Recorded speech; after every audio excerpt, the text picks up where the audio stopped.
ഈ കാണുന്നതാണ് സ്റ്റേസി. ഇതാണ് ഞങ്ങളുടെ അന്നമ്മ. ഞങ്ങൾ മൂന്നുപേരും കൂടെ മാക്സിൽ ഷോപ്പിങ്ങിന് പോയിട്ടുണ്ടായിരുന്നു. അപ്പോൾ അവിടെ നിന്ന് കുറേ കാര്യങ്ങളൊക്കെ വാങ്ങിച്ചിട്ട് നമ്മളവിടെ നിന്ന് നേരെ കായംകുളത്തുള്ള MK കഫേയിൽ പോയിട്ടുണ്ടായിരുന്നു ഫുഡ് കഴിക്കാൻ വേണ്ടിയിട്ട്. അപ്പോൾ നമ്മൾ ഓർഡർ ചെയ്തിട്ടുണ്ടായിരുന്ന പാസ്തയും നഗറ്റ്സും ഫ്രൈസും ബർഗറും ഒക്കെ ആയിരുന്നു. പിന്നെ അതൊക്കെ കഴിച്ചു. കുറേ കഥകളൊക്കെ പറയാനുണ്ടായിരുന്നു മൂന്ന് പേർക്കും. അങ്ങനെ അതൊക്കെ പറഞ്ഞ് ഞങ്ങൾ അവിടെ ഇരുന്നു.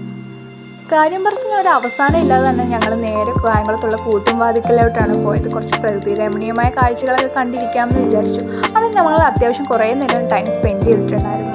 മൂന്ന് പേർക്കും അത്യാവശ്യം കുറേ കാര്യങ്ങൾ പറയാനുണ്ട്. കാരണം 2 കൊല്ലത്തിന് ശേഷം കണ്ടാണ് ഞങ്ങൾ മൂന്നുപേരും കൂടെ കണ്ടുമുട്ടുന്നത്.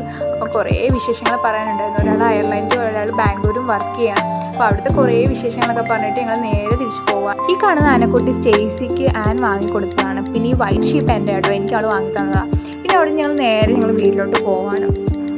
ഈ കാണുന്ന വലിയ സാമ്രാജ്യത്തിലാണ് ഞങ്ങൾ 3 പേരും ഹയർ സെക്കൻഡറി പഠിച്ചിട്ടുണ്ടായിരുന്നത്. പിന്നെ അവിടുത്തെ ഓരോ വിശേഷങ്ങളൊക്കെ പറഞ്ഞിട്ടാണ് ഞങ്ങൾ പോയിക്കൊണ്ടിരുന്നത്. അതിൻ്റെ ഇടയ്ക്ക് ഒരു പാട്ടൊക്കെ ഇട്ട് ഞങ്ങൾ നല്ല രീതിയിൽ എൻജോയ് ചെയ്തിട്ടാണ് ഞങ്ങൾ വണ്ടിയിൽ പോയിക്കൊണ്ടിരുന്നത്. പോകുന്ന വഴി പെട്ടെന്നൊരാഗ്രഹം, ഒരു ചായയും കൂടെ കുടിച്ചിട്ട് പിന്നാലൊന്ന്. പിന്നെ ഒന്നും നോക്കിയില്ല, ഒരു ചായയും കുടിച്ചിട്ടാണ് ഞങ്ങൾ 3 പേരും ബൈ ബൈ പറഞ്ഞത്.